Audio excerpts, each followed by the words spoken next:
What's up, y'all? This is Brendan Boyd, and this is On the Pursuit, episode 1. You know what it is. I had to connect with my guy, Ferb. We go back a bunch of years. This is when I was knee-deep in the fashion game, and he was knee-deep in the rap game, knee-deep in the music game. And fast forward, here we are in Los Angeles, whole nother city. I'm out here now, and I had to connect with him to kick off this On Pursuit podcast. And, we connect with movers, shakers, entrepreneurs, businessmen, people trying to make waves in industries. And, this is one person that I've seen making a lot of waves. So without further ado, let me introduce to you my first guest, Ferb. And what's up, bro? Good to have you on the podcast, to be on the first episode of the podcast. It's good to be here. So, man, it's been a minute. Well, not really a minute since we connected, but I would say it's been a minute since when we first met to now. Yeah. And, the game done changed. Industry's done switched up. Hustler's going to hustle. Entrepreneur's going to find a way.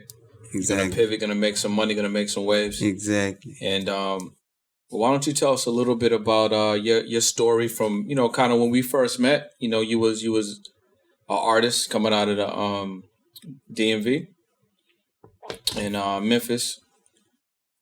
And also, we connected. We definitely connected as far as society is concerned. You were one of the first people that we had in the campaign. So why don't you tell us a little bit about your story?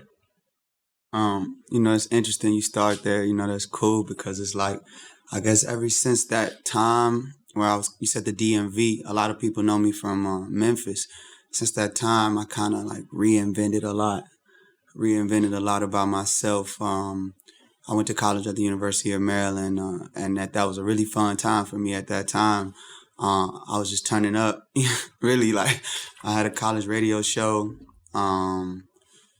Oh yeah. So this ain't new to you, right? Yeah. This like a it's weird. Like it's like a cycle. You know what I'm saying? It's like an homage. Yeah, it's like really bringing it back to like the essence of what it was already. You know what I'm saying? And that's around the time I met you. So it's the irony just keeps perpetuating itself. That's true. And back then, I was really into the fashion game. Had a brand that was culturally impactful. Mm-hmm. We were groundbreaking in the sense. There's a lot of trends out here that we actually was on the forefront, the cusp of. Uh-huh. And like I fancy myself as like a low key A&R. Uh-huh. A lot of the artists that we connected with, they ended up doing some really major things in the industry. Uh-huh. And you were one of the people that came across my desk. You know what I'm saying? Like back then it was like Two Dope Boys and all these different websites, Hip Hop for Lunch, all these different blog sites that did music. Right. And I came across you, and then also our mutual friend Peter, he had introduced me to you as well. But when I heard that first mixtape, man, it was really, really special. And the title of that was Chase the Dreams, Not the Competition. Right. And I feel like it's very fitting because I feel like you're still doing that.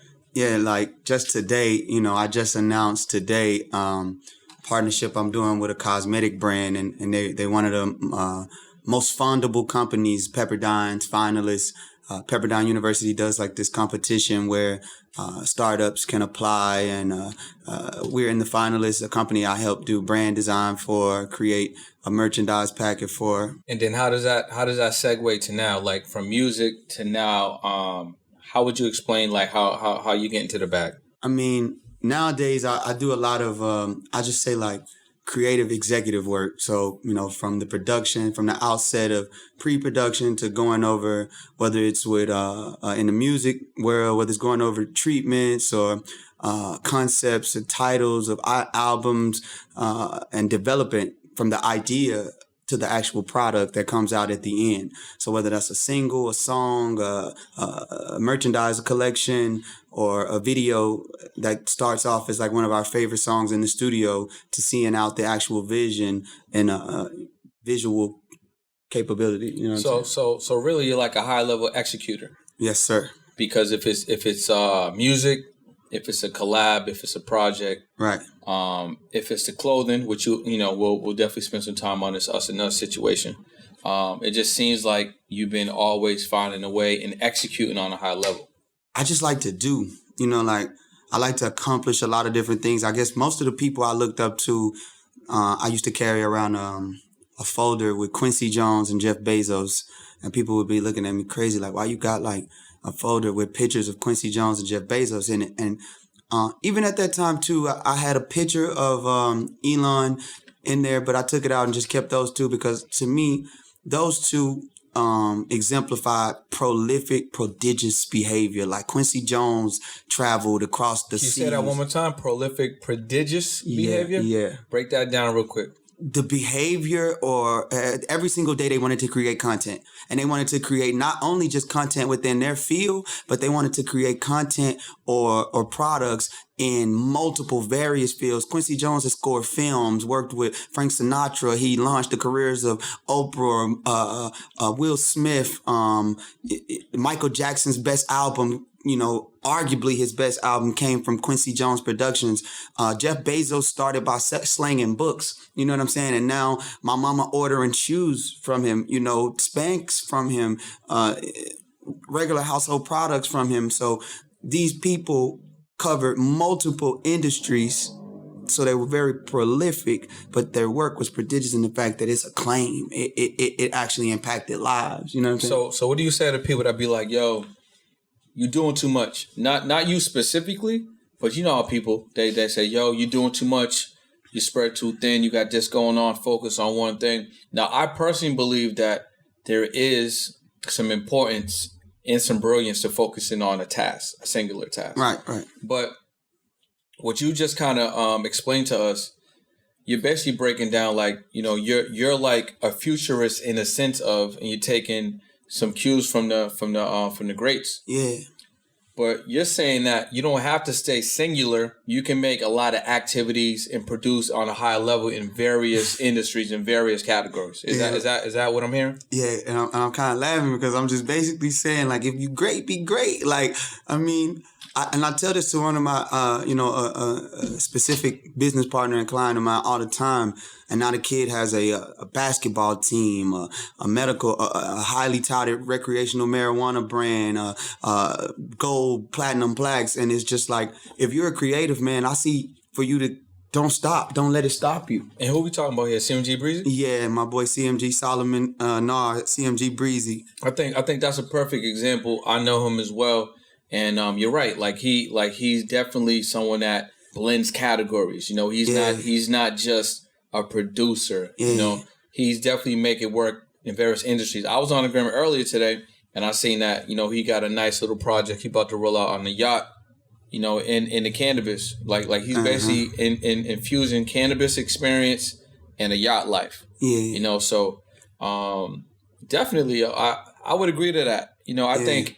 If you listen to this podcast, if you're watching this podcast, don't feel like you have to be in one particular lane. Now, what I also like to say is sometimes it's not the time to do everything at the same time. Sometimes you got to roll something out, get some momentum, have that shit rolling. Maybe you're automating that. Maybe you got some other people involved that are helping you, and then you start rolling on the next vision or the next idea.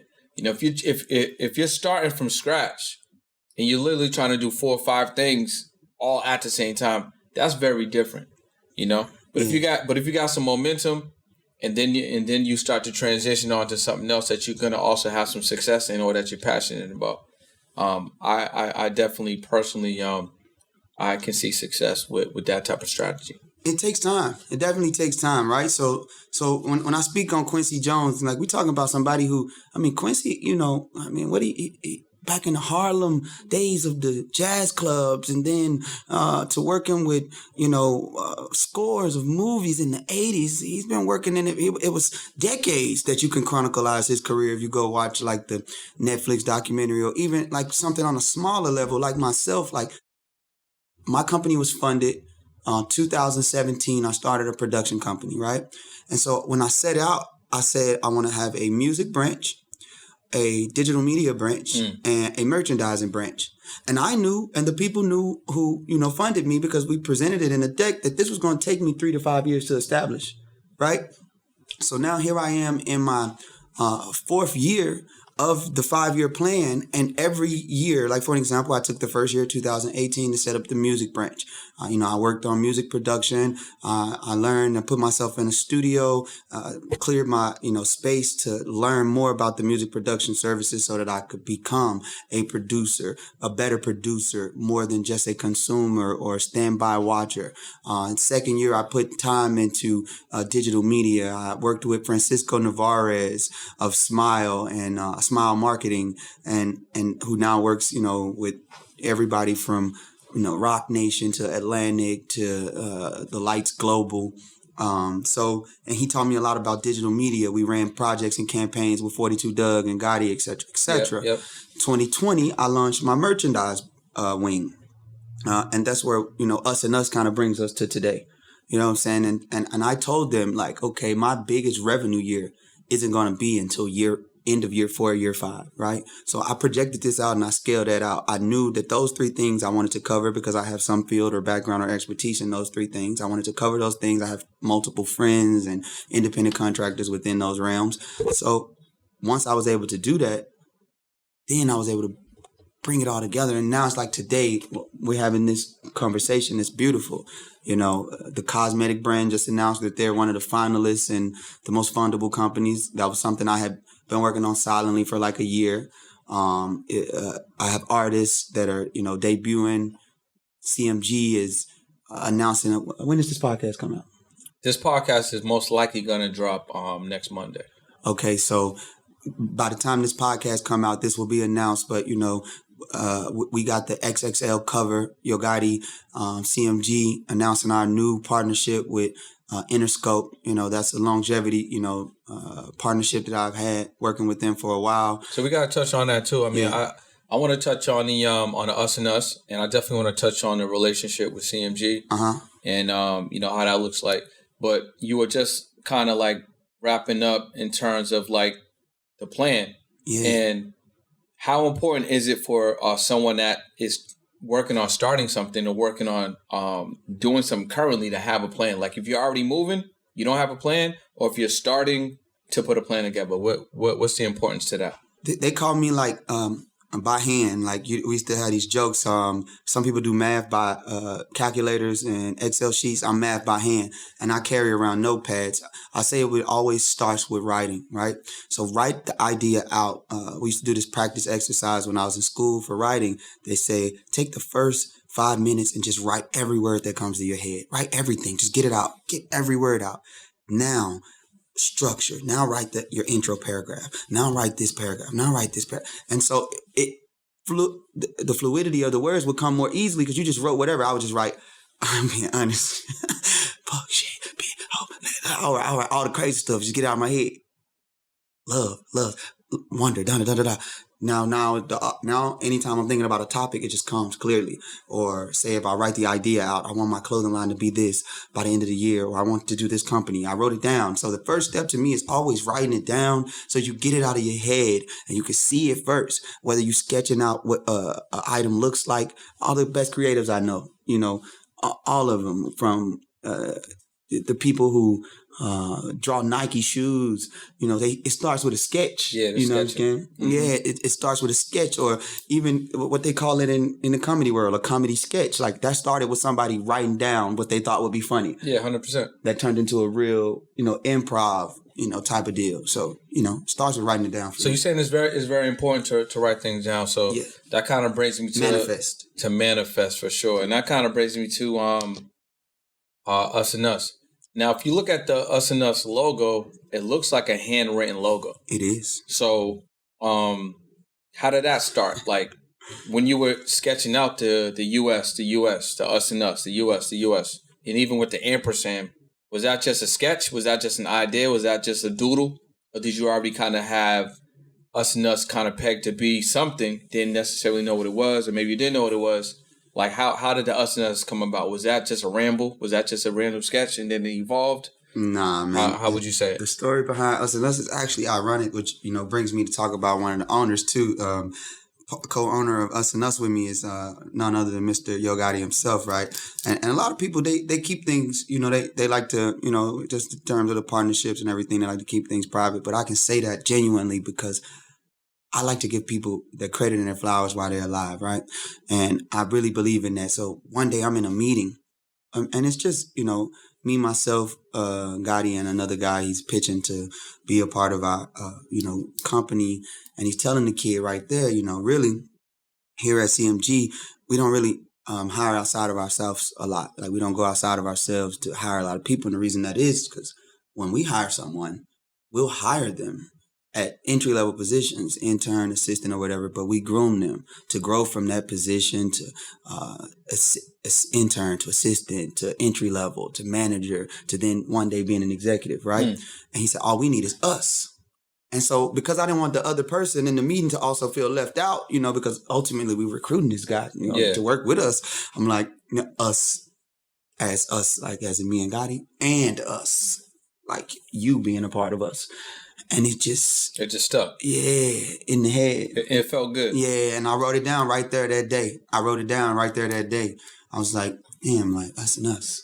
Like us and us. Like not just one us. Like the both of our us's combined creates a bigger magnitude. So that's where it originally came from, And then what is the brand all about? I mean, because as part of your plan, you mentioned merchandise and arm.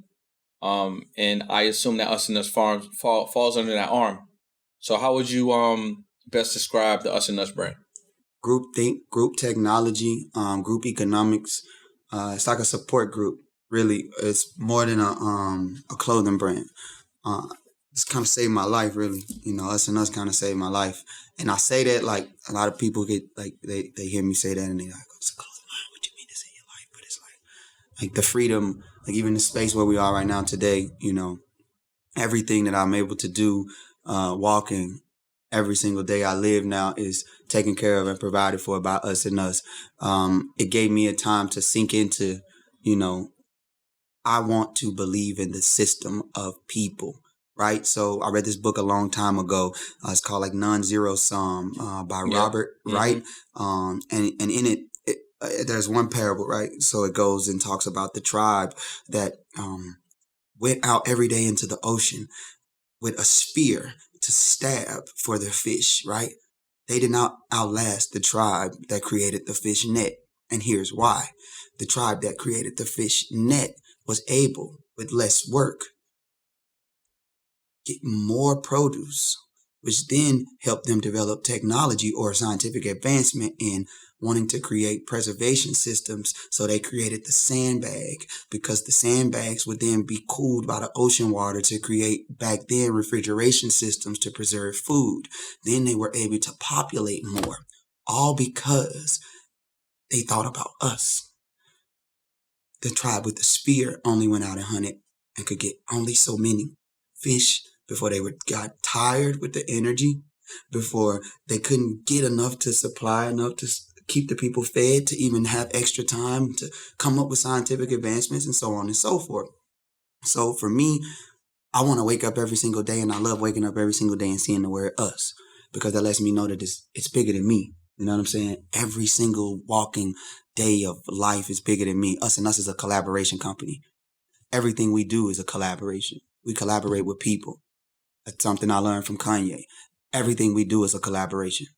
You know what I'm saying? And I really believe in that. So how would you best describe that? Because I know exactly what you're talking about. But before like a listener or a viewer who's checking out this podcast right now, right? Yeah. Because what you just said was actually very, very impactful. Right. Talking about, tribesmen going out, catching some fish, using a spear. You might get 1, 2, 3, 4. Right. Maybe you have a hot hour, a hot month, a hot week. Yeah. But it's going to take that same amount of energy over and over and over to do that, to get that small amount or that limited amount.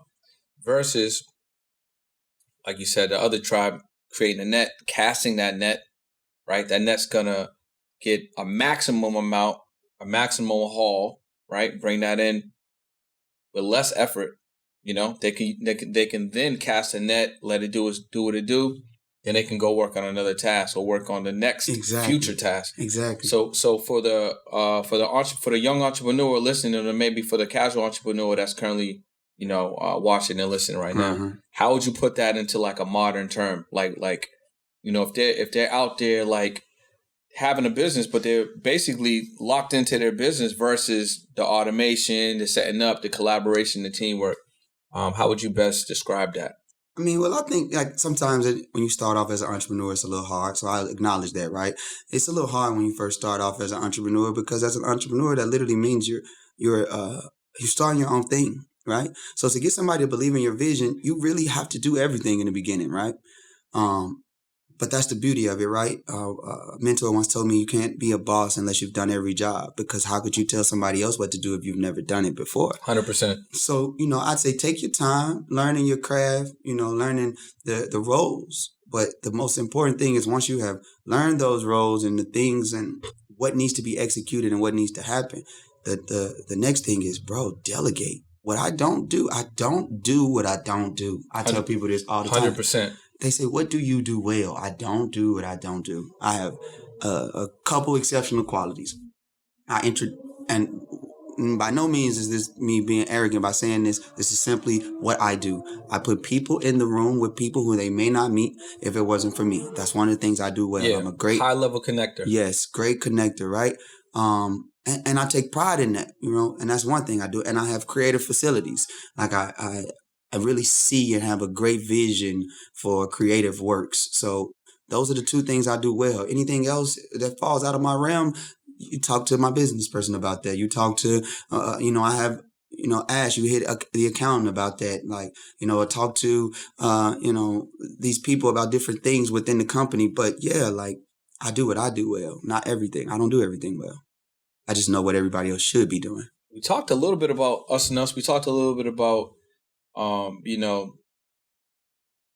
understanding your weaknesses or understanding your strengths and really, delegating and getting good people and professionals and people that are experts in certain positions that, you are not necessarily an expert in, to help collaborate and then also just move things forward. Like you focus on the things that you're really good at. You identify the areas that, you can put someone else in position so they can thrive at. And we also talked about the brand. You was explaining, the brand in general. And what are some of the type of products, clothing, services that Us and Us has available right now? Right now we have our first generation winter collection. So I partnered with a couple small businesses to help stimulate growth during like what the economy had like a slowdown, and these people were giving out stimulus packs, right? So I wanted to do something different. I just collaborated with two independent brands and to stimulate growth for them because they didn't have merchandising options. Well, one was an independent artist who had a very intriguing business name. And I said, that would look cool on clothes, You know what I'm saying? And so I was like, you could be making money off your clothes before anybody could be, making money off your music. And he's like, well, why don't you do it for me? So I did it. And as I was speaking about earlier with the cosmetics brand, a young lady had, a multitude of products from lashes to necklaces that has astrology references. It's like a astrology infused beauty brand. So they sell like crystal infused lip gloss. If you're a Taurus, they have lashes for you called like the bull, et cetera, et cetera. And I was like, but you don't have any merchandising options. Like your aesthetic is cool as fuck. Like, you know what I'm saying? Like the colors you use, the logo is beautiful. Why don't you have it on any garments? And she was like, you do it for me. You know what I'm saying? And these are people that have said this to me and over time. But when I came up with this concept to do, the first generation winter packet, I was like, I'm going to take these two brands because they were the most driven. After people had told me that I was like, okay, damn, like they really do anything, but they don't have clothes. So let's go. I did a pop-up and, it generated some income for them. So what's up, y'all? It's Brennan Boyd. And if you're an entrepreneur, or if you think about starting a business, the fact remains, your friends are not going to support you. They may buy a product one time or they may sign up for your service one time, but they're not going to do it consistently. right? You need to be in a group of other entrepreneurs ready and willing to support you. And that's why I created the Winner Circle, right? So in the Winner Circle, you get daily motivation, right? You get support economically from your group. We read books on improving our mindset and improving our businesses. And there's 2 group coaching sessions each and every month, right? And all of this is available for $35 a month.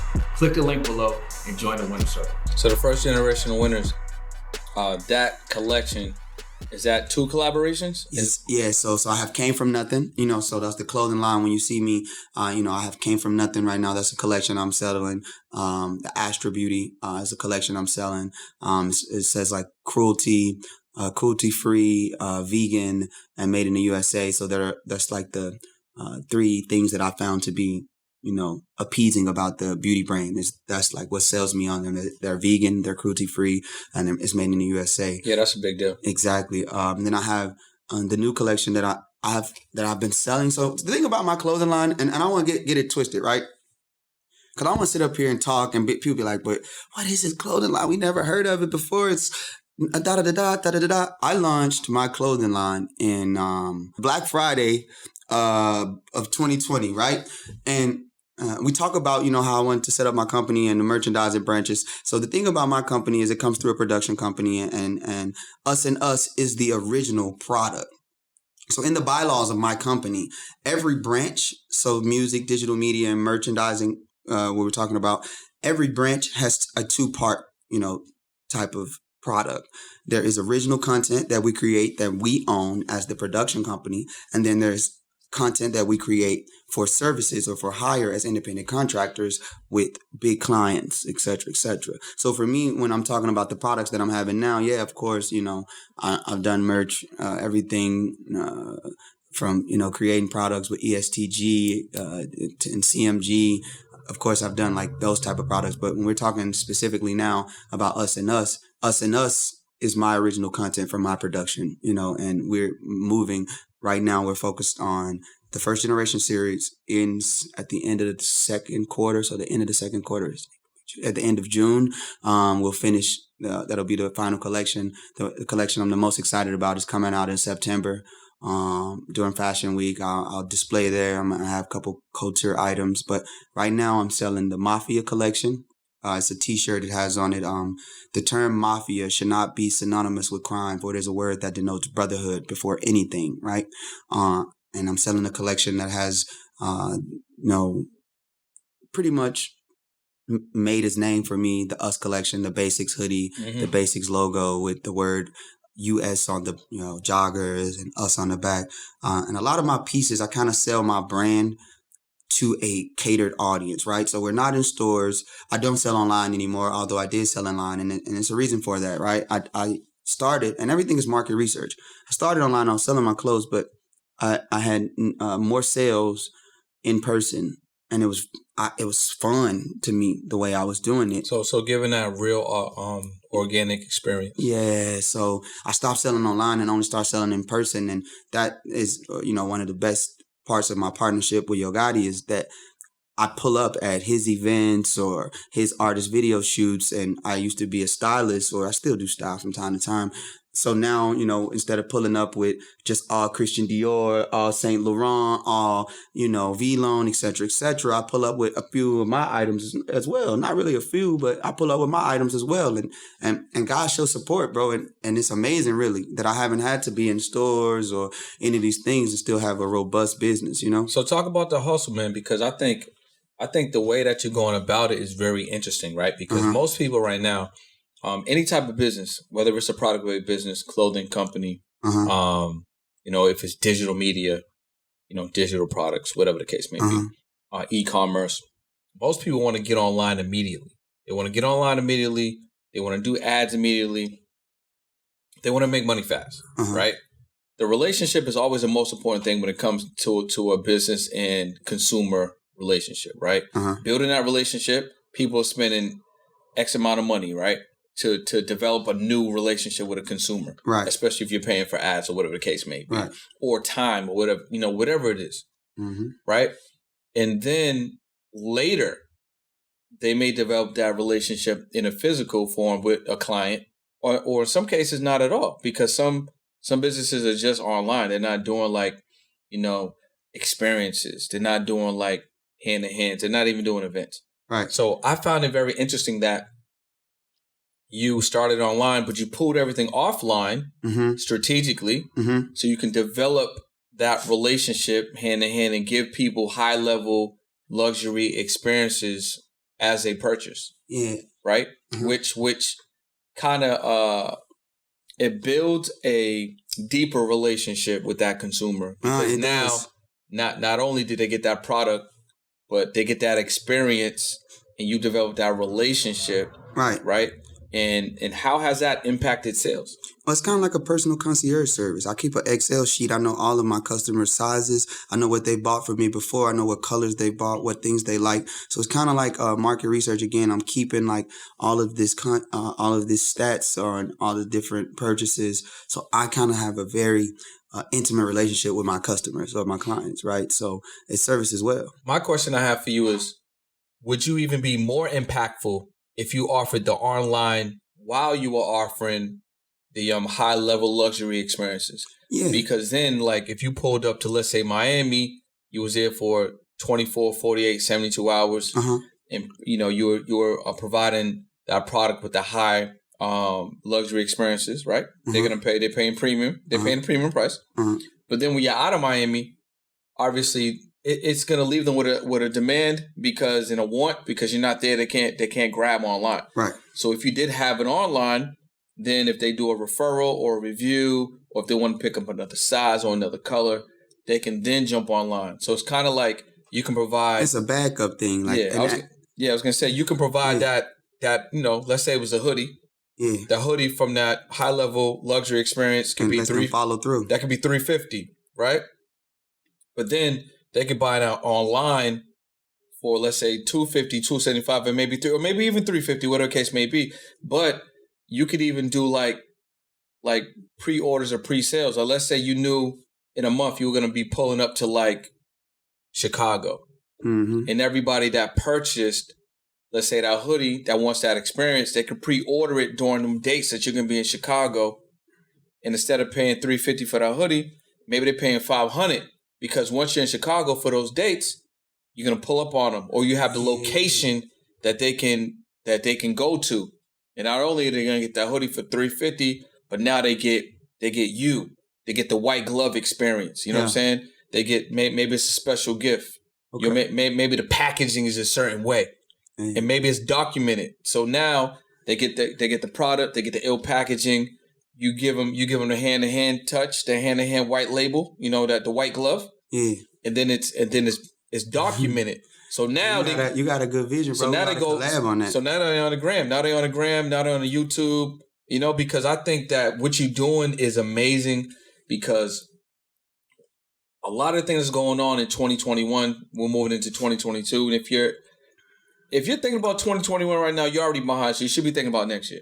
So a lot of things that's going on. People are the whole pandemic shows you we are not engaging. People are disengaging. People are scared of each other. The whole mask got people messed up. There's a lot of things going on. Now with pandemic ending, right? People are happy to get back together. They're happy to have that physical human touch. So you have been giving them that physical human touch. Yeah, man. I launched during pandemic. But that's what I'm saying. So to continue to give that. Most people aren't doing that with their brands. They're just digital with it, or they're just shipping, right? Right. But you're giving them a whole experience, which is a luxury. Not only is a product luxury, but it's a luxury experience. Right. But doubling down and having that opportunity that they can then, go online and get a purchase, but then literally plan out like, when are you gonna have the next drops? Like what cities are you gonna be in next? They can pre-order that experience, purchase that item that's not available yet, and you're not available yet because you're not in that city. But boom, you get the money now, right? Or because they pre-ordering, you're gonna pull up to Arizona in about a month. You drop the location to them as soon as you pull up, because they don't even. It's a secret location. They don't even know location yet. They're just buying the future. They're just buying the future white label experience that they know Us and Us is gonna bring and gonna provide to them in about a month. And then you pull up to that location, boom, they get a text message, whatever the case may be, secret text. Here's the location. Your item's going to be available on the 18th between this time and this time. Pull up. And then when they pull up, they get that white label experience. So you know what's crazy right now? Like, I just want to say this for a second real quick. You know what's crazy? Like, I had a freak accident recently where I hit my head. And you were talking just now. And the sirens that just went by just made me have a crazy, like, massive, crazy, like, I can't explain it to the listener. I wish I could explain it better. But I basically had a concussion, and I blacked out, kind of didn't remember a lot and it was scary. And, like, right now, I'm just, like, my head just started hurting. And it's a condition from that, just from hearing them sirens outside. And then, like, the lights started being bright in my face. So y'all bear with me. It's like you know how, like, it's a trigger, and I don't know why that just triggered it. It's all good. But I kind of, my head started hurting a lot, and I'm kind of trying to just stay adapted and adjusted right now. One of the big things I will say is, you know, Brendan, I think we should collab on and I think this podcast will serve to, you know, be one of the first of a lot of collabs. And I think we should collab on those things that you were, you know, speaking to, with the follow throughs and the net backs and getting and gaining those tractions. Is, you know, speaking of, you know, memory, it's just one of those things that for me, you know, I once previously operated it's a very sensitive subject. I won't go too deep into it, but I once operated a clothing line. I won't even say the name.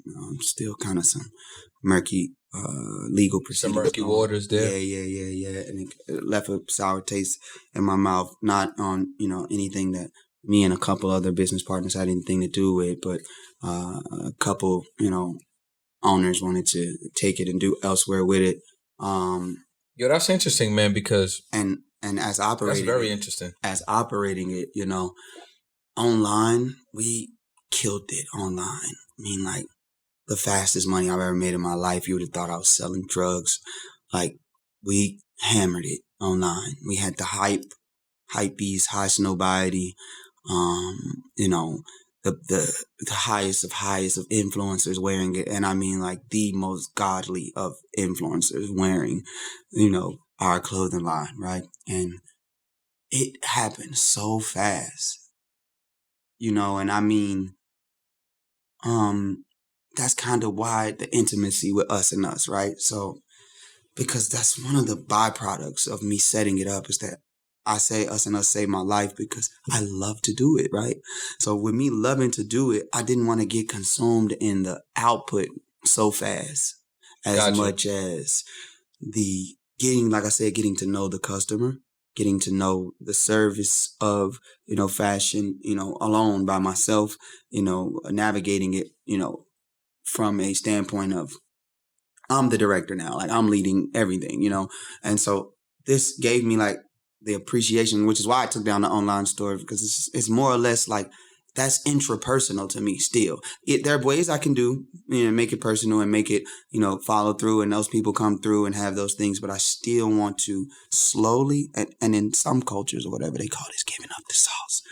I'm sorry, I gotta give it to them. I want these people to hear this on Brendan Podcast. I'm ever so slowly rolling it out, you know, and every product right now should be looked at as an art piece. I mean, you're building the demand. I mean, because the online is going to be there. It's not like you don't got to rush to go online. Online's just going to get bigger and bigger and bigger and bigger and bigger. I mean, so, we're talking about millions of $billion industry. Millions, you know what I'm saying? So right now, the products I'm making now are art pieces. Really, to me, that's why, you know, even the premium I'm charging for them, it's even worth more than that, right? Because this is a small business Black entrepreneur.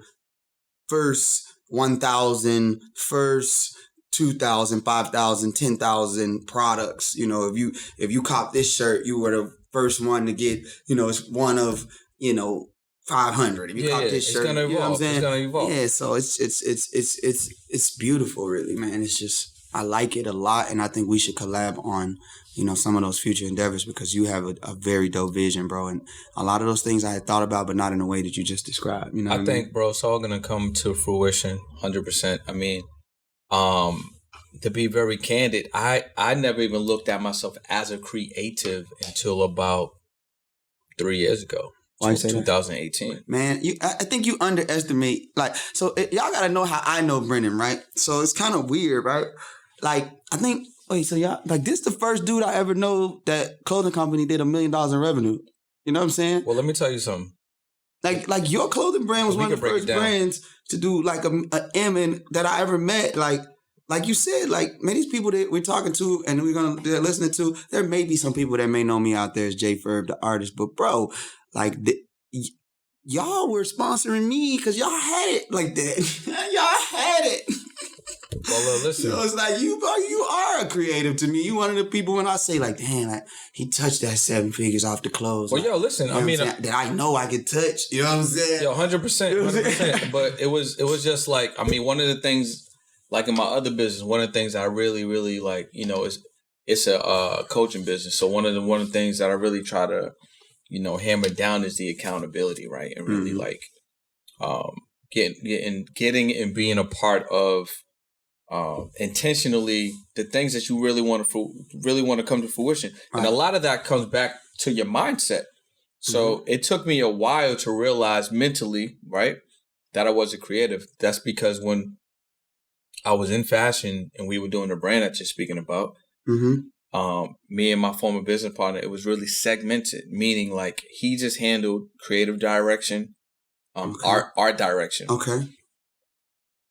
I handled marketing, sales, brand collaborations, brand development, influencer seeding. I did all the forecasting. I made sure that, there was a lot of times that we weren't on schedule as far as production is concerned, but I made sure that we was as close to those windows as possible. And I saw the shipping, bro. So I did a lot of stuff, obviously, and marketing, right? I almost forgot about that. I did a lot of things, but my vision there was narrow in a sense where it's like I just saw him as a creative because he was coming up with the ideas for the clothing, designing it, had the long form vision in terms of, okay, this is going to be what this collection is about. I added my 2 cents, my 5 cents, my 10 cents on designs, on like trends, right? I sat in on meetings, right? But like I let him do that. And in my mindset back then, I always looked at that as what a creative was. So it took me a little while after, and honestly, bro, I'm still young in this creative journey, and I feel like I'm excelling at a really fast pace, at a really fast rate. But 2018 is when the first time I sat with myself, had a meeting with myself, and was like, bro, you're creative, and a lot of things have happened since 2018 for me. But yeah, I definitely fully accept that now. Like I know, like I'm creative. I'm super creative. Like I got a lot of value to give, and a lot of value to offer. Yeah. But it's literally all mindset. It's literally all mindset. That's one of the things that I really wanted to break down. So I appreciate that, man. The gems that you shared, and even obviously, the flowers that you gave me. One of the things I want to talk about before we close this episode is really about your involvement and your contribution to CMG. We touched on a lot of things. I think one of the things that I want to really touch on, we touched on some fashion, we touched on some culture, we touched on some entrepreneurship. I want to touch on the relationship that you have with CMG. You mentioned Yo Gotti, you mentioned Breezy. Let's talk about that a little bit. Let's talk about that relationship and, what you see in the future in terms of like your involvement and where you guys are headed. CMG is the greatest label in the hip hop game right now. And like some people say that with a straight face, well, be serious just to let you know they serious. I'm laughing because, bitch, we told you. Yeah, man. CMG is family, really, So let's start there, right? CMG is family. A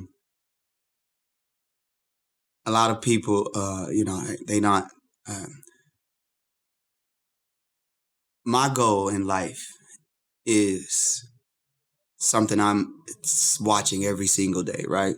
So I'm able to see and practice something that I wanted to do a long time, and that's the best part of the relationship with me and CMG is I want for myself, and I guess in manifestation it brought about this way, and even through DNA, I want for myself to provide generational wealth for my family, right?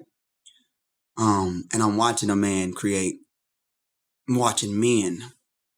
several men create generational wealth every single day that were once counted out, were once, not appreciated for their contribution. And I mean about all of the artists on our label.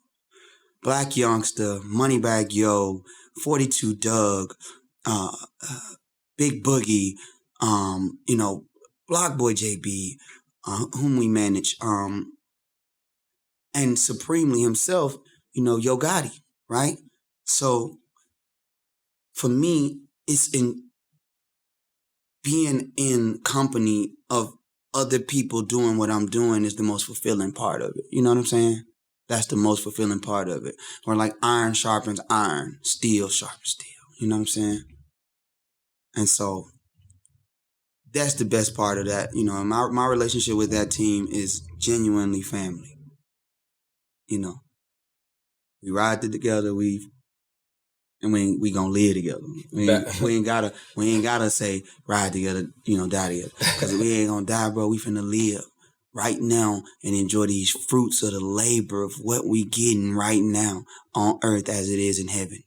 You know what I'm saying? On earth as it is in heaven. You know what I'm saying? And I really mean that because it's coming into fruition, as we see forth it. You know what I'm saying? And that's what I like mostly about CMG. So, like, young aspiring artists that want to get into music that are watching this, what are some of the characteristics of that independent label that... Tireless work ethic. Yeah, that's what I was going to say. Tireless work ethic. I mean, what we talking about? If we're not working, what we doing? Like right now, me and you, we working. You know what I'm saying? 100%. And some forts of, this is a build for your brand. And it's building, and it's a building a house for my brand as well. So this is a compound. This is one layer. This is masonry. This is one brick that we have laid. Then we'll lay another brick tomorrow. And then we'll lay another brick tomorrow. And then soon we'll have a house. And then soon we'll have a hotel. Soon we'll have the whole block. It is Monopoly, the board game right in front of you. Tireless work ethic, countless hours, days of putting in work on your craft makes you a career person. 10,000 hours, Malcolm Gladwell told us a long time ago. He sure did. Right? So, then what happens after that 10,000 hours? You reach mastery, compulsory. I've been doing what I've been doing, like you said, decade now? Yeah, about that. Just about, right? I'm going to give myself that decade because I know I'm going to keep going, right? And the point of it is, at this point, certain stuff for me is like second nature. It's not even a thought anymore. Like some people think they write reports and they come up with these, ways. For me, it's all 100% instinct because I put the hours in, right? So certain people wouldn't know what to do in a situation where artists may need something and the producer can't get it here, It's instinct at this point because we put the countless hours in. So running an independent label, yes, it's difficult, it's tiring, but I'm not the person that's gonna sit up here and talk about the struggles of it because I actually enjoyed the fun of it. Yeah, so you gotta enjoy that journey. Oh my God, I enjoy the work so much. Yeah. I enjoy it so much that it's so fucking fun. And it's like, wow, I wake up every single day and I do this for a living. You know what I'm saying? We wake up every single day and we do this for a living. That's true. At this point, I love spending money, man. Like I just spent 10 bands on an educational program so I could level up. Okay. You know? And like, that's my flex right now. You know what I'm saying? Like, last year, I probably spent like 30 bands on education. Mm-hmm. You know what I'm saying? Because I know this money that I'm spending, I'm investing directly into myself, directly into my business, you know, directly into me leveling up, directly into me getting access to information. I didn't have access to information before. When you said that, I chuckled a little bit on the inside. I got to say it out loud. You know, a few years ago, I was teaching myself how to play poker, and I taught myself to the tune about 30,000 too.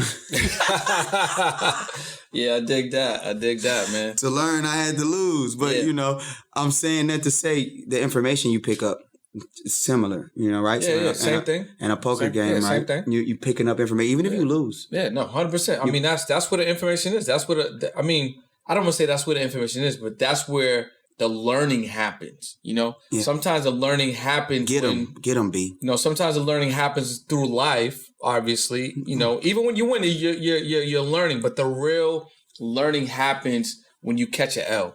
The real learning happens when there's a lot of uncomfortable. You know, when it's learning. Uncertainty. That's when the learning happens. When it shake your stability. 100%. I had a client a couple of days ago who was scared to death to get on and make a story. And we talked about it, you know, and because she had a lot of fear.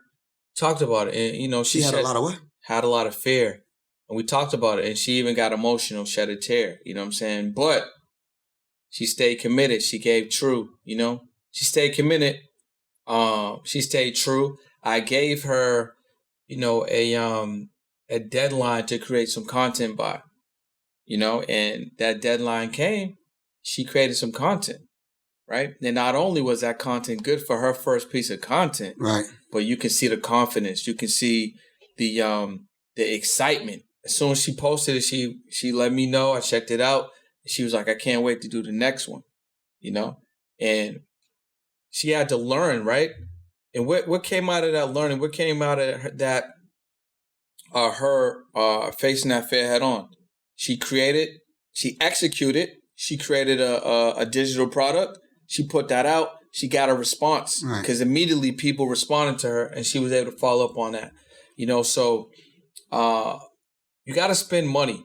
You know, money is a tool. It's there to be used as a tool. You know, don't hoard it. You know, and don't be afraid to share your gifts. Don't be afraid to invest in yourself. Don't be afraid to invest in others. Yeah, man. You know, let the dollar circulate. That's all that truly matters. You know, you're like. I mean, or not, and then you can stay where you are a little longer. It is what it is, but I'm gonna just tell you firsthand that investing in yourself, spending that. Somebody be like, "Yo, you spent 10 bands on a program." I mean, yeah, some people spend 10 bands on a trip.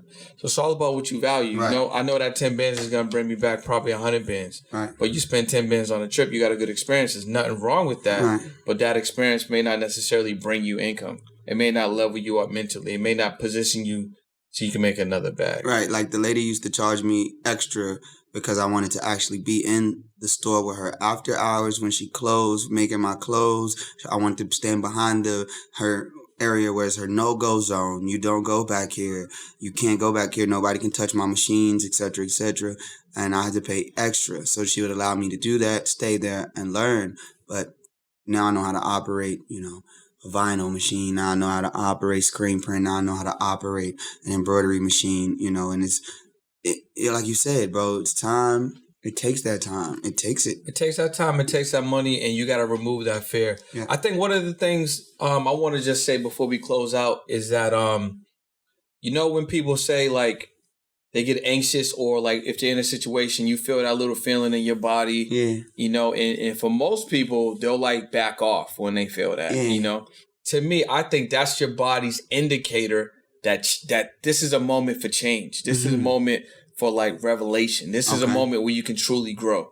Yeah. Because like in some cases, you know, some dudes may see a girl and they may feel a little nervous to speak to her, right? But in that moment, that nervousness, that's literally, to me, I think that's your body's alarm system letting you know growth. And if you take that step, you talk to that girl, what can happen? Maybe you get that number, maybe you take her out. maybe she don't give you the number, but you learned something. Maybe you learned something about that approach. Hey, I'm fucked up, right? I think I'm fucked up, bro. You know what I'm saying? Like, because I don't get them feelings no more, bro. Like, man, it's fucked up, bro. Because I got and I'm thinking, because I'm listening to you talk, and I'm like, man, bro. Like, and that's why I do dangerous stuff, bro. Because so you can feel that yes, so you can feel that feeling, bro. I felt that when I jumped out of a plane. I thought, yeah, I did that one time. Yeah, that adrenaline, that adrenaline right there. Oh my God, I've been in ATV accidents that I almost died in the fire. You showed me that one. Like, that was real fear. Like, I thought it was over then. I actually thought that was the end. But like, throughout the days and stuff, bro, when you say that, dog, you just said that, you gave me goosebumps, because it's like, that's part of the solution, not the problem. That's part of the solution. No, 100%. And a lot of people run for that, because, I mean, you got a lot of programming that's going on that's just pumping fear into the society. But anyway, that's a whole nother topic for another episode. No more. I might even jump on that on a solo tip, because, I got my rants. I'm going to do my rants. Got to do your rants, bro. But yo, listen, I want to thank you for jumping on the podcast. This is my guy, Ferb.